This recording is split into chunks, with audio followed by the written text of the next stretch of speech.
You're having a good day. Today we have another news. It's kind of like repeat story, repeat theme. So just want to make sure everyone's aware of it. This time is in Taiwan. Last time is in Akihabara.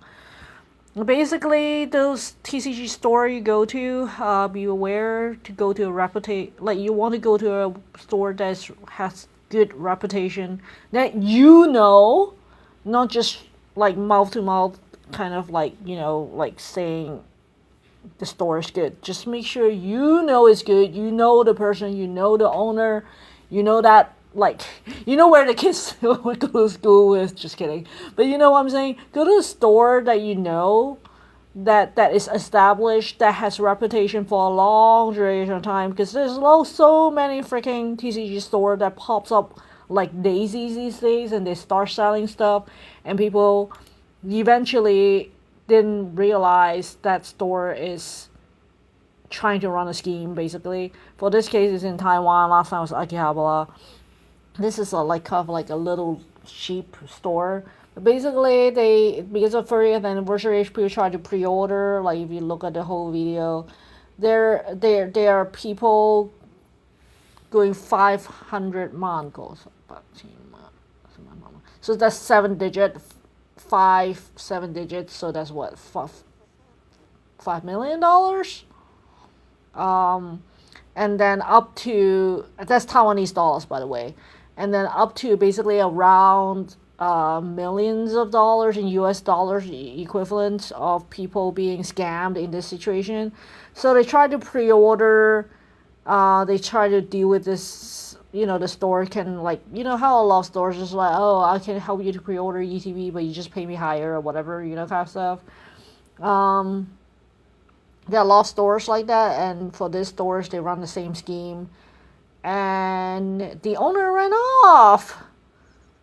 Like, they have a group, Facebook group. The group has been long gone for a month. The owner just probably, the people last seen him in the airport or something, so probably left the country because he basically just ran off with his money, kind of. That's exactly what happened to the, kind of like similar theory as the Akihabara store. They just closed down. The store don't exist. You lose your money because you prepaid, right? So it's not like you can get your money back. Maybe your bank is generous.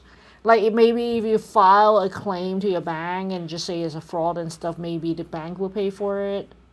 But someone will pay for it. And most likely it's you, not the bank, to be honest. Because usually bank don't do that. Like, unless it was like clear, usually as long as the company's still around or something, I don't know. It really depends. Like say for example, my last roll scheme, I got paid back, kind of, because there's a whole like lot of people comparatively. Pokemon maybe have a lot of people, I do not know, but the bank, for my case, but the bank covered it because I filed quickly and I have all the information I need kind of for the filing and stuff. Because everyone help each other in terms of the filing, but for Pokemon it's very hard, right? You just have chat and stuff. It's not really like an order. You might have an order. It depends again.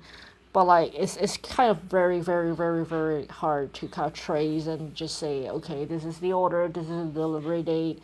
You have screenshot the store saying this is the intended delivery, so they can kind of file a chargeback or whatever. It's kind of hard because of non-deliverables or scam or fraud or whatever. Most likely they're gonna ask you to file a police report if it's a fraud in the first place. It's so much hurdle to go through. But again, another store just basically the a quote owner just basically run the scheme and took everyone's money and ran off. The last store took the money and cars, I believe. This one, it sounds like just pre-orders. Don't know the deal. Worst case is the staff actually didn't know the owner that well. Like, I mean, they worked there, they just employed, right? So even they got hit kind of in that sense in this story. Just read it up. It's in Taipei, but again, we have a repeating theme that people are too trusting in the hobbies. The people are worried that they're missing out. They don't do the due diligence to figure out which store is real versus fake versus whatever. They just put too much trust, I guess, in some sense, because it's like, oh, you bought from here before, okay, let's do it together, kind of. And that becomes scary because you don't know if that person is also trustworthy unless that person is your friend, right? You just trust whoever basically put their credit in line on Facebook or whatever group you're in, and God knows that identity may be false in the first place. Maybe the whoever running the scheme is the one that actually like supporting himself in terms of statement saying he's credible, right? So who knows? But it's just like, be careful out there, man. There's so many of these games around the world, and people still got hit with that. Still got hit these days. And you know how like I'm kind of like equating a little bit. You know how GameStop take pre-order, right? Too, right? But the only difference is GameStop is probably like has its own stock or whatever. You can it's a store, so you probably can still maybe if they ran off, you can still get your money back maybe. But you know what I'm saying, right? You just think of it. You put the money, what guarantee you have to get your money back if something goes south?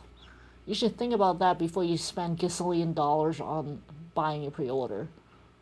Just because, oh, it's gonna go up. It's gonna go up in price. Like, think about the reverse. Not only didn't go up in price, you didn't get your item. Think about that before you make the purchase, right? Like, you know how so many people just like put the money on their credit card, like, just like so that they can buy more, so that they're like, oh, it's gonna go up. It's not. This is gambling. This is like literally gambling if you're gonna even get a product in the first place. You putting your money on trusting on someone else. Remember Lehman Brothers actually went bankrupt? The same thing. People trust Lehman Brothers, the third biggest bank, financial institution back then. The third biggest. And what happened to all those stock owners and stuff? Remember that story. And that's not too long ago. That's 2018. And these are not even financial institutions. So think about that before you invest. Anyway, I hope you guys find this information funny, because it's literally people didn't learn. People still just put their trust out there. Until next time, have a good one, guys. Bye!